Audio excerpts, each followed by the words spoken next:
வணக்கம், welcome to come let's make learning fun. இன்றைக்கி நம்ம பார்க்க போகிற கேம் ஒரு ஆடிட்டரி டிஸ்கிரிமினேஷன் கேம். அப்படின்னா 2 சத்தங்கள் இருந்தால் அதில் இருக்கிற வித்தியாசத்தை கவனிக்கக்கூடிய திறமையை நம்ம இன்க்ரீஸ் பண்ண போகிறோம். ஸோ இதுக்கு தேவையானது உங்களுக்கு இந்த மாதிரி டப்பாக்கள் வேணும். உள்ளே என்ன இருக்குதுன்னு தெரியாத மாதிரி டப்பா. ஸோ டிரான்ஸ்பரண்ட்டாக இருக்கிற டப்பா நாட் ஓகே. அண்ட் ரெண்டு டப்பாவில் ஒரே பொருளை போட்டுக்கோங்க. ஸோ நான் இங்கே கடலை, 2 அரிசி, 2 பச்சைப்பயிறு, 2 மசூர் போட்டிருக்கேன். போட்டுட்டு நீங்கள் இதை மூடிடுங்க. ஸோ கேம் என்னன்னு சொல்கிறதுக்கு முன்னாடி இது ஏன் கற்றுக்கணுங்கிறத சொல்கிறேன். ஸோ நம்ம குழந்தைங்களுக்கு நிறைய பேருக்கு பார்த்தீங்கன்னா உச்சரிப்பு பிரச்சனையாக இருக்குது இல்லையா?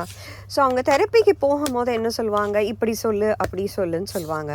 ஸோ அந்த ஒரு சத்தத்தை உன்னிப்பாக கவனித்து தான் சொல்கிற சத்தத்துக்கும் சொல்ல வேண்டிய சத்தத்துக்கும் என்ன வித்தியாசம் இருக்குது அப்படிங்கிற ஒரு கவனம் வரத்துக்கு இந்த மாதிரி கேம்ஸு தான் உதவும்.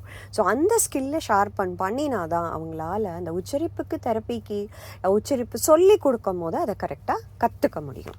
ஸோ இந்த கேமில் நீங்கள் என்ன பண்ணோன்னா, குழந்தைங்க 2 டப்பாவை ஆட்டி பார்த்துட்டு 2லேயும் ஒரே பொருள் இருக்கா வெவ்வேறு இருக்கா அப்படிங்கிறத கண்டுபிடிக்கணும். ஸோ இது 2ம் வேறு, திறந்து பார்க்கலாமா இப்போது அப்படின்னு சொல்லிட்டு திறந்து பார்க்கறது. ஸோ இந்த மாதிரி ஒன்று ட்ரை பண்ணலாம். இன்னொரு வெர்ஷன் எப்படின்னா, ஒரு டப்பாவை ஆட்டி பார்க்கறது, இதே சத்தம் வேறு எந்த டப்பாவில் வருதுங்கிறது மிச்சம் எல்லா டப்பாவையும் ஆட்டி பார்த்துட்டு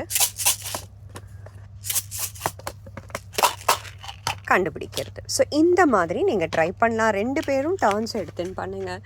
நடுவில் ஒரு காலி டப்பா ஏன் கொடுத்துருக்கேன், இதையும் மூடி வச்சுட்டு அவங்க ஆட்டினாங்கன்னா சத்தம் வரலை அப்படிங்கிறத கவனிக்கிறதுக்கு ட்ரை பண்ணி பாருங்கள். கட்டாயமாக இது உங்கள் குழந்தைங்களுக்கு நீங்கள் ஸ்பீச் தெரப்பி ஸ்பீச் கிளாரிட்டிக்காக போகும்போது இந்த மாதிரி கேம்ஸ் விளையாடினீங்கன்னா தெரப்பியோட எஃபெக்ட் இன்னும் ஜாஸ்தி.